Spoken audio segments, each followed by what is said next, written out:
lalaro tayo sa show. Isasali natin category is Dumbo Ear. Ito yung bala ko entry. Ayan. Dapat ma-groom muna natin to. So, hili ako ng 5 gallons dito.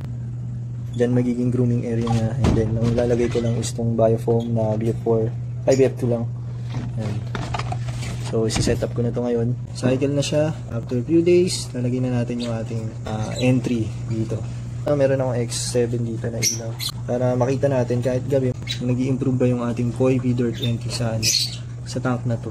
Tingnan umaga, naaarawan tong area na to. Pero, siguro mga 1 to 2 hours lang yung sunlight dito. Pero at least, nabibigyan siya ng sunlight, mabubuhay yung tubig natin. Yung mga good beneficial bacteria na nasa tubig. And maganda rin sa isda yung naaarawan, pero wag naman yung sobra.